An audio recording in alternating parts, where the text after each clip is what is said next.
गांव में रामदास अपनी पत्नी मीरा के साथ रहता था। रामदास मछलियाँ बेचने का काम करता था। आज नाश्ते में क्या बना है? मछली, पनीर की सब्जी, अरहर की दाल और ऑमलेट तैयार किया है। सभी चीजें बहुत स्वादिष्ट बनी हैं। ठीक है, जो भी बनाया है ले आओ। नाश्ता करने के बाद रामदास मछलियाँ पकड़ने नदी पर जाता। दिन भर धूप में मछलियाँ पकड़ने के बाद रामदास घर लौटता। आ गए, मुखिया जी का आदमी आया था। पूरे गांव में अनाउंसमेंट करके गया है कि गांव में फ्लू फैल रहा है और गांव के हर एक आदमी को मास्क देकर गया है। ये रहा तुम्हारा मास्क। मास्क लगाने से क्या फ्लू नहीं होगा? हाँ, वो कह रहा था कि ये मास्क सरकार ने भिजवाए हैं। इस मास्क से 100% प्रोटेक्शन है और एक बार अगर किसी का मास्क खो गया ना तो दोबारा नहीं मिलेगा। और बिना मास्क के घर से बाहर निकलने की इजाजत किसी को नहीं है। ठीक है, अब सूचनाएं देना बंद करो और खाना लगाओ। क्या बनाया है? आलू, गोभी, मटर, टमाटर, टिंडे, भिंडी और मछलियाँ मिलाकर बहुत बढ़िया मिक्स वेज बनाई है। ठीक है, जो भी बनाया है ले आओ। अगले दिन गांव में सब मास्क पहनकर घूम रहे होते हैं। रामदास भी मास्क पहनकर मछलियाँ पकड़ने निकलता है। रामदास जब शाम को जाल से निकालकर मछलियाँ बाल्टी में डाल रहा होता है तो वो देखता है कि एक मछली के मुंह में सोने की अंगूठी है। रामदास अंगूठी देखकर चौंक जाता है। वो अंगूठी लेकर अपने घर पहुंचता है। देखो, आज मुझे मछली के मुंह में क्या मिला है, एक सोने की अंगूठी। ईश्वर ने जरूर तुम्हें तुम्हारी ईमानदारी और मेहनत से खुश होकर दिया है।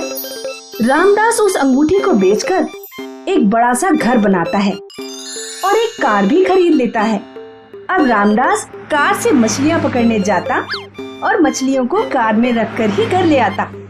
इस तरह रामदास और उसकी पत्नी खुशहाल जीवन बिताने लगे। रामदास के पड़ोस में राघव नाम का एक दूधिया रहता था।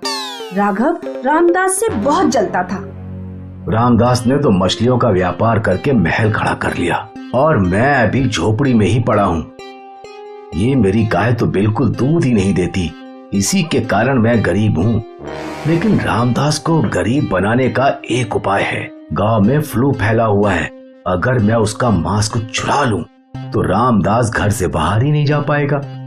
रात में जब रामदास उसकी पत्नी सो जाते हैं तो राघव रामदास के घर में घुस जाता है और रामदास और उसकी पत्नी का फेस मास्क चुराकर अपनी गाय को खिला देता है। अगले दिन रामदास जब काम पर निकलने वाला होता है तो वो पूरे घर में फेस मास्क ढूंढता है, लेकिन उसे नहीं मिलता। दोनों फेस मास्क गायब हैं। अब मैं बाहर मछली पकड़ने कैसे जाऊं? और फ्लू तो साल भर खत्म होने वाला नहीं है।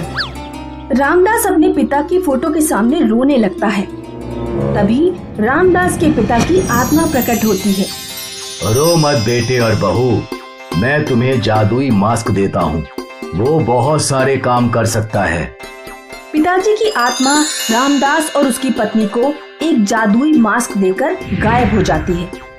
रामदास की पत्नी जैसे ही जादुई मास्क पहनती है, उसकी सूंघने की शक्ति एकदम से बढ़ जाती है। तुम्हारे कपड़ों में से लेडीज परफ्यूम की महक क्यों आ रही है? अरे बाजार में मछलियाँ बेचने जाता हूँ तो बहुत सारी औरतें भी मछलियाँ खरीदने आती हैं। थोड़ी दूर से मछलियाँ बेचा करो उन्हें। अगले दिन जब जादुई मास्क पहनकर रामदास नदी किनारे जाता है तो वो अपनी सूंघने की शक्ति से पहचान लेता है कि नदी में मछलियाँ किस जगह पर हैं। जादुई मास्क की वजह से रामदास पहले से दोगुनी मछलियाँ पकड़ पाता।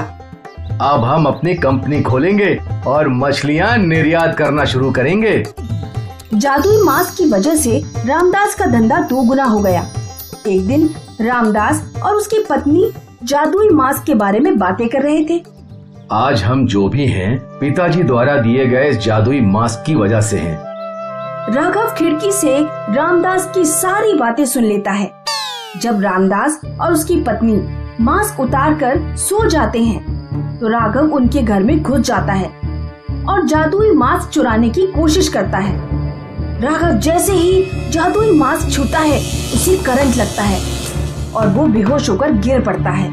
अगले दिन जब रामदास और उसकी पत्नी सोकर उठते हैं तो वो राघव को अपने घर लेटा हुआ पाते हैं। रामदास और उसकी पत्नी समझ जाते हैं कि राघव ही वो चोर है। उसने ही पुराने मास्क चुराए थे और अब वो जादुई मास्क चुराने आया था। रामदास राघव को पुलिस के हवाले कर देता है।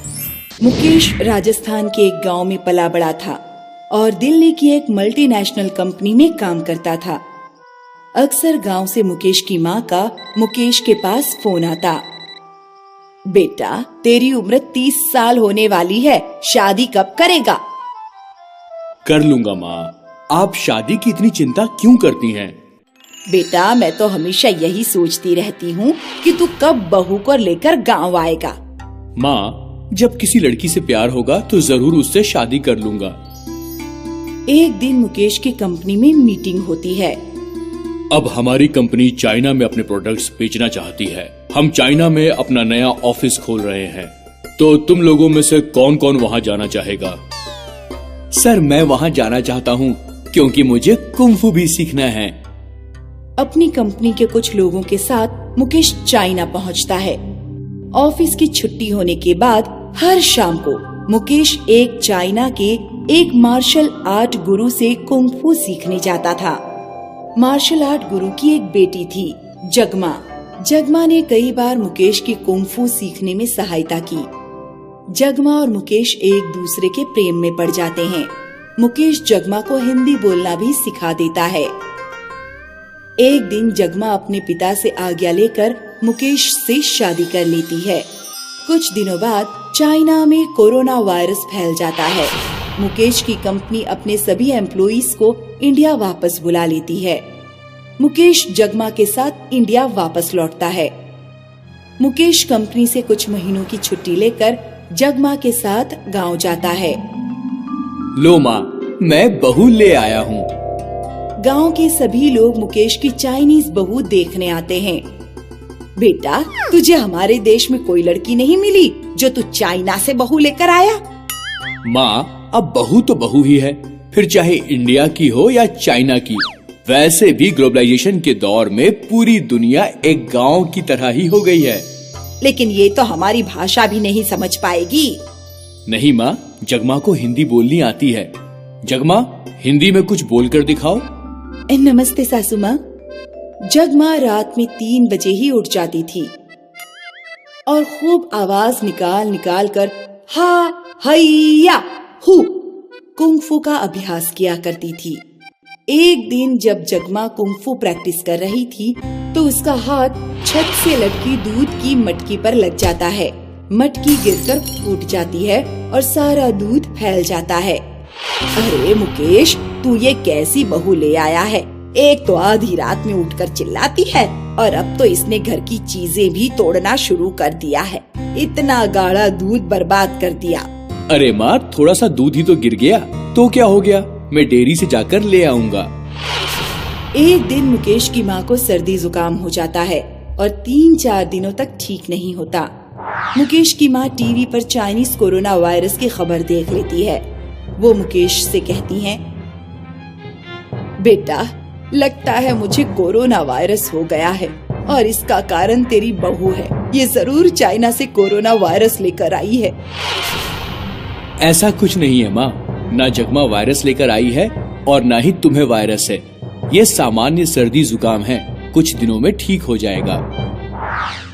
मुकेश की माँ की बात पूरे गांव में फैल जाती है।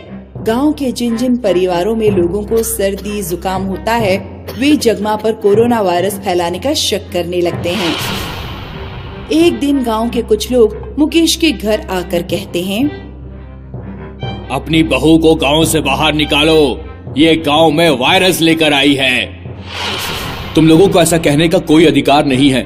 चलो हॉस्पिटल चलते हैं और जांच करा के देखते हैं।